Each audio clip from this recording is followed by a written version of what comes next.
साथियों, प्रभु यीशु मसीह के मधुर और मीठे नाम में आपको मेरा पास्टर हरीश सैमुअल का प्रेम नमस्कार। आज मैं बाइबल के जिस अध्याय पर आपका मनन कराने जा रहा हूँ वो है पहला सामुएल और उसका 30वां अध्याय। जब आप उस 30वें अध्याय को शीर्षक पढ़ेंगे, जो हेडिंग दी गई है वो है अमालेकियों के विरुद्ध युद्ध। परंतु जब आप उस अध्याय को पढ़ेंगे तो अमालेकियों के विरुद्ध में युद्ध किसने किया है वो चीज की जानकारी जब आप पढ़ेंगे तब आपको मिलेगी। तो इस अध्याय में जो कुछ महत्वपूर्ण बातें हैं, जो मनन करने लायक बातें हैं, जिन्हें हम सरसरी नज़रों से हम जो मनन कर सकते हैं, मैं आज उन बातों को आपको बताना चाहता हूँ। एक एक पद पर जाएंगे तो बहुत लंबा हो जाता है और अभी मेरा उद्देश्य एक एक पद को लेकर नहीं है। मेरा केवल उद्देश्य यह है कि बाइबल के एक एक अध्याय पर हमारा सामान्य अध्ययन होना चाहिए। मैं बहुत डीप गहराई में नहीं ले जा रहा हूँ, मैं केवल सामान्य अध्ययन कराता हूँ कि जिससे हमें बाइबल समझ ना आए। हम बाइबल पढ़ते हैं तो उसका अर्थ भी कुछ कुछ हमें समझ में आने पाए। लेकिन जब आप बहुत भेद की बातों को जानना चाहते हैं, उसके लिए आपको व्यक्तिगत रीति से परमेश्वर से प्रार्थना में मांगना पड़ेगा, तब परमेश्वर अपना प्रकाशन आपको प्रदान करेगा। यहाँ पर पहला सामुएल और उसका जो 30वां अध्याय है, यहाँ पर जो घटना है वो इस प्रकार से है। अमालेकियों ने पलिस्तीन पर क्या किया? चढ़ाई की। और पलिस्तियों पर जब चढ़ाई की तो पलिस्तियों में एक नगर और है, एक बस्ती और है, और जो वो बस्ती है वो है सिकलग। और अमालेकियों ने पलिस्तियों पर चढ़ाई की और सिकलग पर चढ़ाई करके क्या किया? जो कुछ वहां पर था सब कुछ वो लूट कर ले गए। भेड़ बकरियां, स्त्री, बाल बच्चे और अन्य जो भी चीज था वो सब लूट कर ले गए। और ये सिकलग जगह कौन सी है, यदि आप इसको जानना चाहेंगे तो इसी पहला सामुएल के 27वें अध्याय के पद 6 में आप इस बात को देख सकते हैं, जहां पर इस प्रकार से लिखा है, तब आकीश ने उसे मतलब दाऊद को उसी दिन सिकलग बस्ती दी। इस कारण से सिकलग आज के दिन तक यहूदा के राजाओं का बना हुआ है। दाऊद को क्यों दी? उसका कारण है, जब शाऊल दाऊद के पीछे पड़ा हुआ था तो दाऊद अपने प्राणों को बचाने के लिए अपने परिवार के सारे सदस्यों को लेकर वो क्या है, पलिस्ती के शरण में जाता है, राजा आकीश की शरण में जाता है। और राजा आकीश उसे क्या करता है, पलिस्तियों के नगरों में से सिकलग नगर उसे दे देता है। और अमालेकियों ने पलिस्तियों पर चढ़ाई की और उसके सिकलग पर चढ़ाई करके उसको क्या किया? फूंक दिया, नगर को फूंक दिया, पूरी रीति से उसको जला दिया। और जब दाऊद अपने जनों के साथ वापस लौटता है, कहां से वापस लौटता है? पलिस्ती जो लोग हैं इस्राएलियों के विरुद्ध में छावनी डाले हुए थे, उनसे लड़ना चाहते थे। लेकिन पलिस्तियों के सरदार ने राजा आकीश से शिकायत की कि दाऊद हमारे साथ युद्ध नहीं करेगा, उस पर संदेह किया। तो राजा आकीश, जब आप 29वां अध्याय पढ़ेंगे तो उस घटना को पढ़ सकते हैं। तो फिर दाऊद और उसके जो जन थे वो वापस लौटते हैं, और जब वो सिकलग में लौटते हैं जहां उसके परिवार के लोग थे, वहां पर क्या देखते हैं? अमालेकियों ने चढ़ाई की है और उनके बीवी बच्चों सबको लेके क्या करके लूट के चले गए हैं, नगर को फूंक दिया है। तो यहाँ पर जो घटना है हमें इस प्रकार से देखने को मिलती है। इसके बाद जब आगे हम देखते हैं, इस सारी घटनाओं को देखकर जो दाऊद के संग के लोग थे वो बड़े नाराज हो गए। और जब नाराज हो गए, आप देखेंगे तो पहले ही शामिल उसके 30वें अध्याय के 6 पद में दाऊद बड़ा संकट में पड़ गया। लिखा है, और दाऊद बड़े संकट में पड़ा क्योंकि लोग अपने बेटे बेटियों के कारण बहुत शोकित होकर उस पर पथरवाही करने की चर्चा कर रहे थे। पर दाऊद ने अपने परमेश्वर यहोवा को स्मरण करके हियाव बंधाया। ये इस्राएली जो दाऊद के साथ हैं, ये भूल गए कि हमारे साथ कौन है, दाऊद है। और दाऊद वह व्यक्ति है जिसके साथ कौन रहता है, परमेश्वर रहता है। दाऊद ने ही गोलियत को मारा, दाऊद ने कितनी बार पलिश्तियों को मारा। और दाऊद वो जन है जो परमेश्वर की आत्मा जिस पर ठहरी हुई है।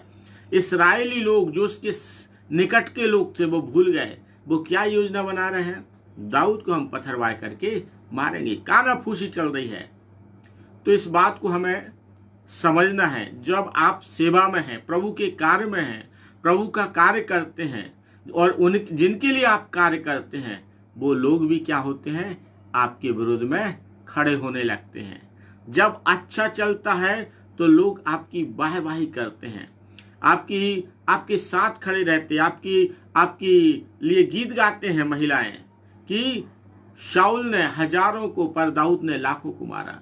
लेकिन जब हमारे साथ चलने वाले लोग, जो शिक्षा में मिल रही है, हमारे साथ चलने वाले लोग, जब स्थिति विपरीत होती है, विषम होती है, हमारे पक्ष में नहीं रहती है, थोड़ी सी हानि होने लगती है, थोड़ा सा नुकसान होने लगता है, तो हमारे संग के लोग क्या करते हैं, आलोचना करने लगते हैं, बुरा भला कहने लगते हैं।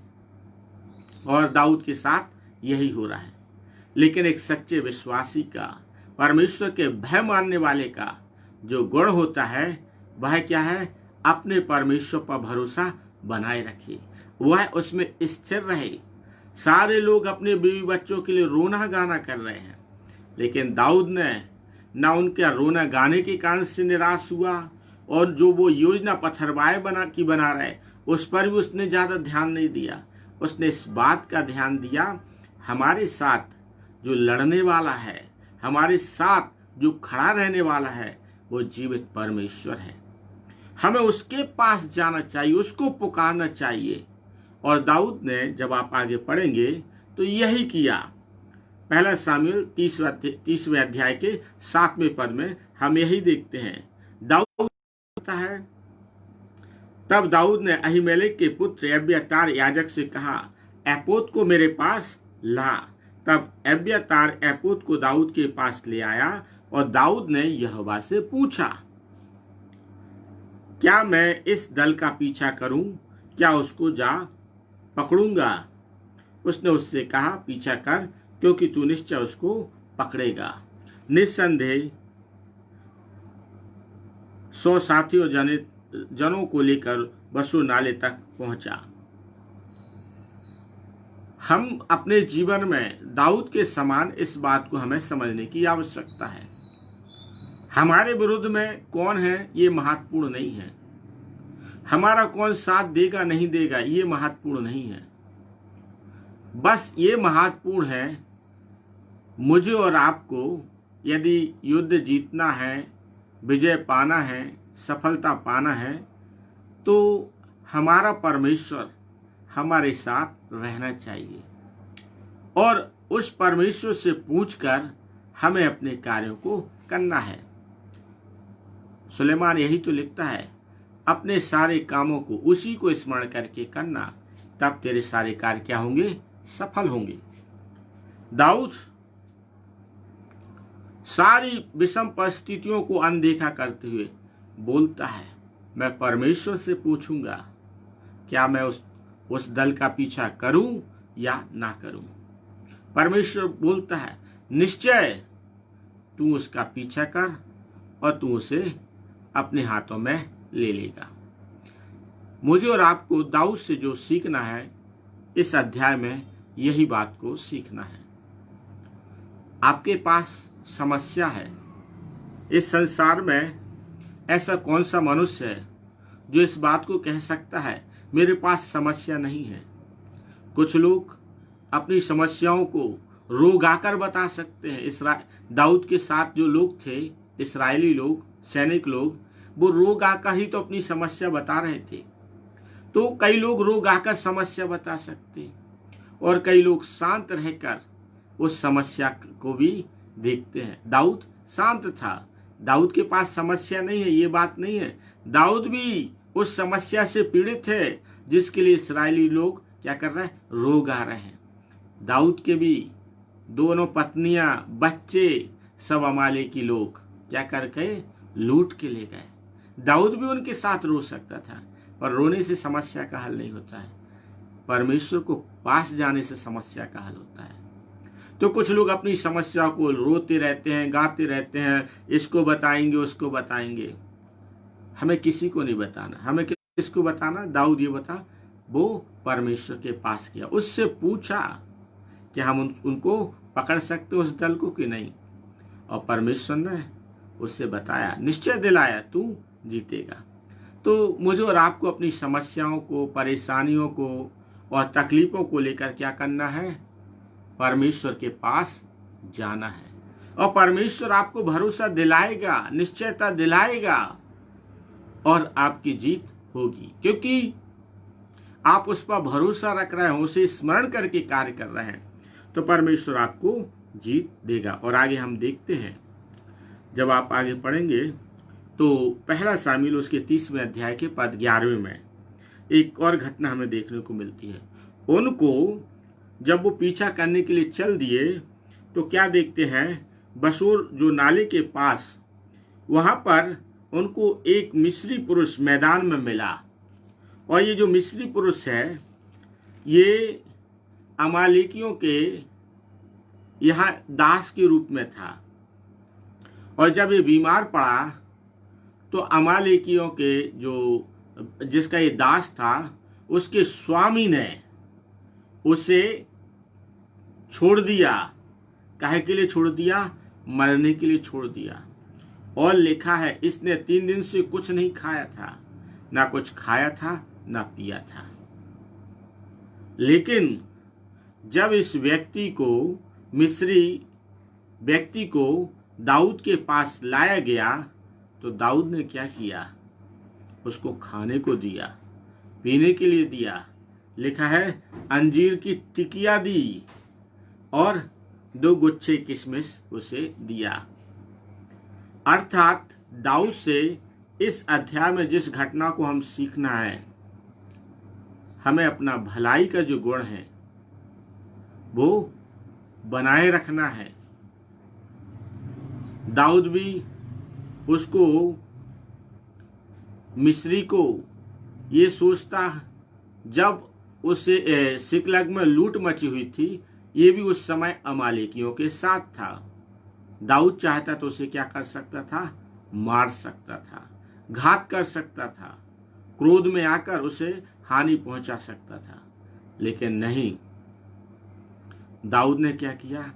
उसे खाने को दिया, किशमिश दिया, अंजीर की टिकिया दिया। और जब उसके जी में जी आया और उसके बल मिला, तब उसने क्या है, दाऊद ने उससे सारी चीज़ें पूछी। तब उसने सारी घटना को विस्तार से उसे समझा दिया। और दाऊद उससे पूछता है, वो किस दिशा में गए हैं, क्या तू बता सकता है? उसने कहा, मैं सब कुछ बता सकता हूँ। तो प्रियो, हमें उतावले में घात करने वाले नहीं बनना है। दाऊद क्रोध में आके उसे घात कर सकता था, लेकिन दाऊद ने क्या किया?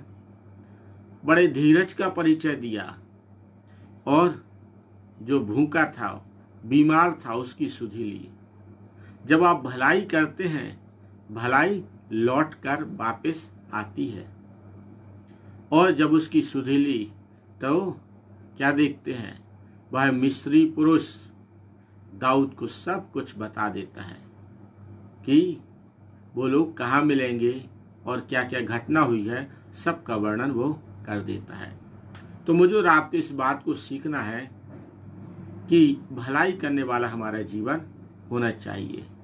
और अमालेकियों ने क्या गलती कर दी? जो अपने साथ रहने वाले व्यक्ति को जब वह बीमार पड़ गया, कष्ट में पड़ गया, उन्होंने उसे क्या कर दिया? मरने के लिए छोड़ दिया। और जो मरने के लिए छोड़ दिया, यही उनके लिए सबका विनाश का कारण बन गया। अर्थात उन्होंने अपनी दुष्टता प्रकट की और दुष्टता का जो प्रतिफल उन्हें मिला वो हम आगे इसी अध्याय में देखते हैं। तो भलाई करने वाला दाऊद का जीवन था।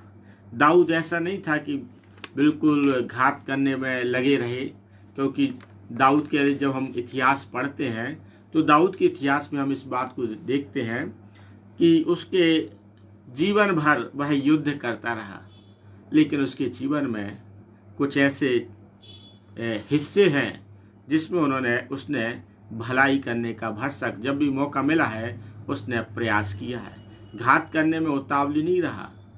अबीगैल का जो पति था नाबाल, उसे भी वो घात करना चाहता था, क्योंकि उसने जो उत्तर दिया था, जिस प्रकार का प्रतिक्रिया दाऊद और दाऊद के सैनिकों के प्रति प्रकट की थी, तो दाऊद तो उसे नाश करना चाहता था, लेकिन उतावली में नहीं, बुद्धिमानी के साथ और समझदारी के साथ। क्योंकि हमारे साथ कौन है?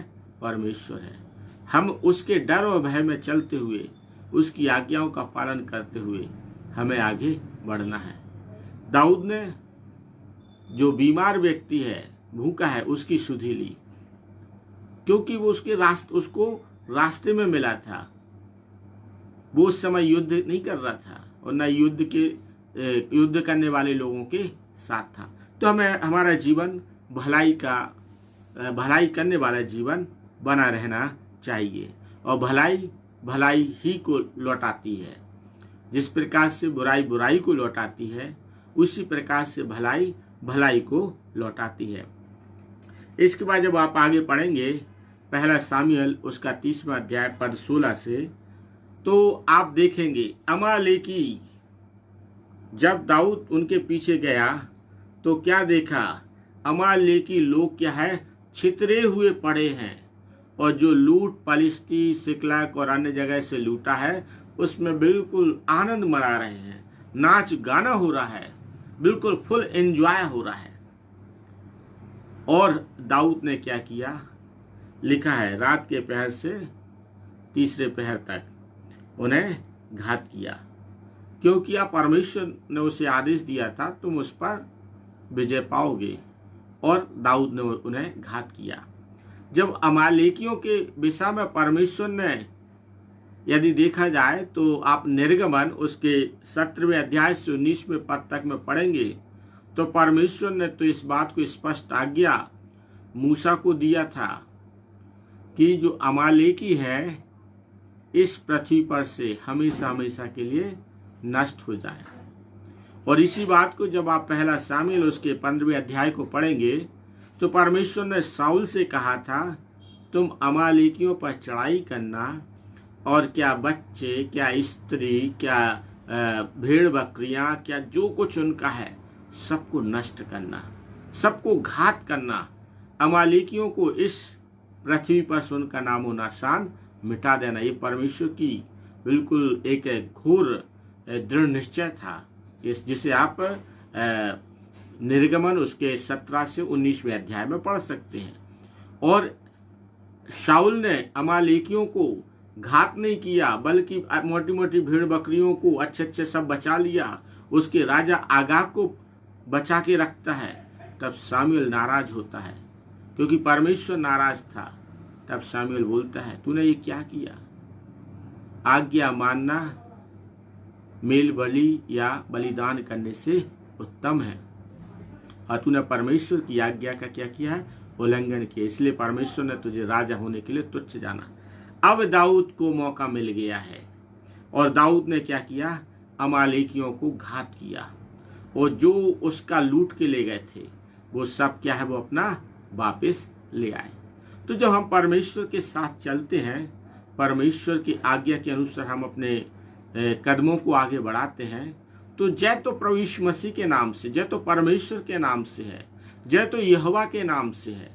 हम तो माध्यम होते हैं कि हम मात्र एक साधन बन के एक प्रतीक के रूप में हो जाते हैं, लेकिन जय दिलाने वाला और विजय दिलाने वाला तो हमारी ओर से परमेश्वर है।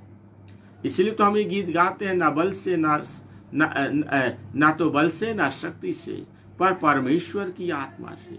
परमेश्वर की आत्मा से क्यों?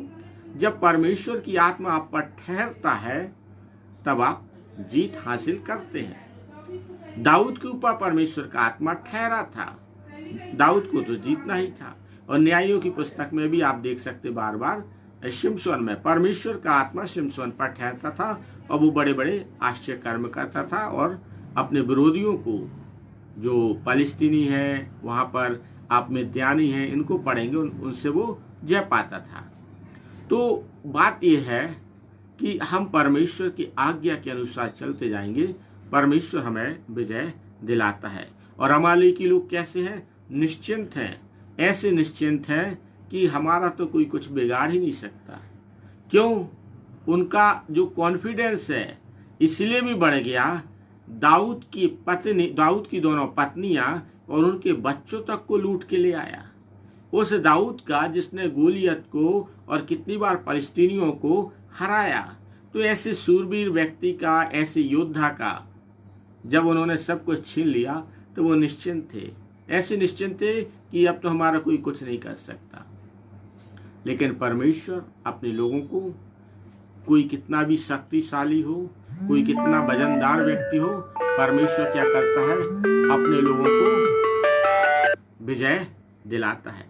इसके बाद आगे जब आप पढ़ेंगे पहला सामुएल 30 अध्याय पद 21 कि दाऊद सबका सब लौटा ले आता है, तो वो एक नियम बनाता है कि वो सारी चीजें हैं सबको समान रीति से बांट दी जाएंगी। लूट जो वापस लाई गई है और जो उनका भी लेके आए हैं सबको समान रीति से बांट दिया जाएगा।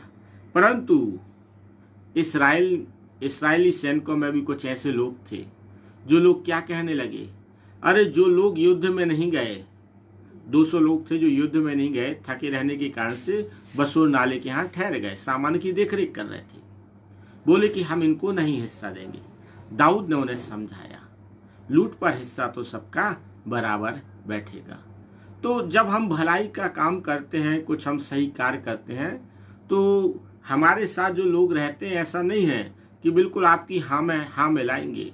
आपके विरुद्ध में भी कुछ बातें कह सकते हैं, आपकी बताई हुई बातों के विरुद्ध में भी जा सकते हैं। तो हमें हताश और निराश नहीं होना है, हमें समझदारी के साथ उन्हें समझाना है और उन्हें अपने पक्ष में बनाए रखना है। ऐसा नहीं है कि आप उनको समझाएंगे और समझ में नहीं आएंगे। ये संसार है, परिवार के लोग भी कुछ आपकी बात समझते हैं, कुछ नहीं समझते। तो इसका मतलब ये नहीं होता कि हम उनको किनारे लगा दें। हमें सबको समझा के चलने वाले बनना चाहिए और ये एक क्वालिटी हमें दाऊद में देखने को मिलती है। परमेश्वर अपने वचन के द्वारा मुझे और आपको आशीषित करे। आइए एक प्रार्थना में जाएंगे। पवित्र सामर्थी परमेश्वर यहोवा, हम अपने उद्धारकर्ता मुक्तिदाता प्रभु यीशु नासरी के नाम से आपके पास आते हैं। धन्यवाद देते जीवन की तमाम भली उत्तम आशीषों के लिए जो आपने हम सबों को प्रदान की है। प्रार्थना करते हैं प्रभु, हमारे प्रिय लोगों ने जितनों ने वचन सुना है और आने वाले दिनों में सुनते हैं, हमारे सब प्रिय लोगों को आप आशीषित कीजिए। सारी बातों में आपको महिमा देते हुए प्रार्थना प्रभु यीशु नासरी के नाम से मांगते हैं। आमीन, आमीन, आमीन। परमेश्वर आप सबों को आशीष दे।